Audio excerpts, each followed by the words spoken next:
বড়ই, মুচি আর কামরাঙ্গা এই তিনটা ফল একসাথে দিয়ে ভর্তা বানালে কি মজা হয় জানেন? অসাধারণ টেস্ট হয়। গাছ থেকে নিজ হাতে পেড়ে এই মজাদার ভর্তাটা বানিয়েছিলাম। এত মজা হয়েছিল খেতে, যে একবার খাবে সে বারবার খেতে চাইবে। আসসালামু আলাইকুম, welcome to my new blog. আমি সুলতানা রাজিয়া, সৌন্দর্যের লীলাভূমি, চট্টগ্রাম থেকে। ভর্তাটা খেয়ে এত ভালো লেগেছিল, ভাবলাম আপনাদের সাথে শেয়ার করি এই মজাদার ভর্তা বানানোর গল্পটা, কিভাবে আমি পারলাম তা আপনাদের সাথে শেয়ার করি। তো খুবই ভালো লেগেছিল গাছ থেকে এভাবে নিজ হাতে কামরাঙ্গাগুলো ছিঁড়ে নিতে। আগে থেকে আমার কোনো ইন্টেনশন ছিল না ভর্তা বানানোর। হঠাৎ হাঁটতে হাঁটতে চোখে পড়ল এই কামরাঙ্গাগুলো, দেখছি খুব সুন্দরভাবে ঝুলে আছে গাছে। তো কামরাঙ্গা যেহেতু পারলাম, গাছে কাঁঠাল গাছে আছে অনেকগুলো মুচি, অলরেডি কিছু কিছু কাঁঠাল হয়ে গেছে। তো এগুলো হচ্ছে মুচি, এগুলো কাঁঠাল হবে না, এগুলো ঝরে পড়ে যাবে। এগুলো দিয়ে আমরা ভর্তা খাই, তো খুবই মজা হয় ভর্তার সাথে মুচিগুলো অ্যাড করলে। তো এবার বলি কিভাবে বানিয়েছিলাম, সেই ভর্তা বানানোর রেসিপিটা বলি।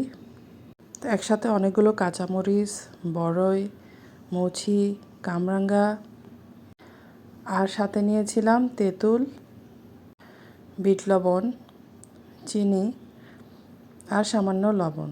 তো প্রথমে সবগুলো উপকরণ খুব ভালোভাবে ধুয়ে নিলাম। তো ভালো করে ধুয়ে এখন এগুলো থেতো করতে হবে, ম্যাশ করতে হবে।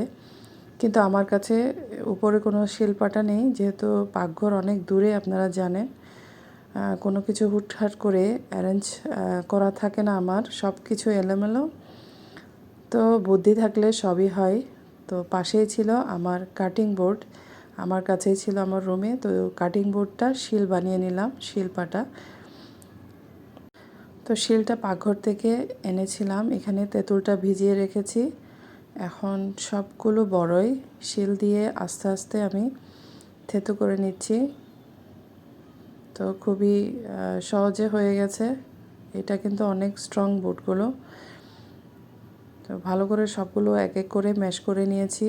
বড়ই, মুচি, সাথে 2 কোষ রসুনও দিয়েছিলাম টেস্টের জন্য, সাথে কাঁচামরিচগুলোও ম্যাশ করে নিচ্ছি। এতে ভর্তাটা অনেক টেস্টি হয় সবগুলো উপকরণ এভাবে ম্যাশ করা হলে। ছোটোবেলায় কাজিনরা মিলে এর চেয়ে আরও মজাদার ভর্তা খেয়েছি, যেগুলো কখনো আমি ভুলবো না। তো কামরাঙ্গাগুলো আর ম্যাশ করছি না, এগুলো এমনি নরম পেকে গেছে সবগুলো। তো এগুলো আমি আস্তে আস্তে করে ছিলে, এরপর এগুলো আস্তে ছোটো ছোটো করে পিচ করে নিচ্ছি, পাতলা পাতলা করে। তো আপনারা কি কখনো কামরাঙ্গার ভর্তা খেয়েছেন? কমেন্টে জানাবেন। কামরাঙ্গার সাথে কেটে নিয়েছি কিছু ধনেপাতা। তারপর এক এক করে ম্যাশ করা বড়ই এবং মুচির সাথে দিয়ে দিচ্ছি কামরাঙ্গা কুচি, ধনেপাতা কুচি, লবণ। এরপর আমি আগে থেকে তেঁতুল মাখিয়ে রেখেছি, চিলি ফ্লেক্স, লবণ এবং চিনি দিয়ে এখন খুব ভালো করে মাখিয়ে নিয়েছি। তো হয়ে গেছে আমার মজাদার ভর্তা। ভালো থাকবেন সবাই, আবার নতুন কোনো মজার ভর্তা নিয়ে আসবো।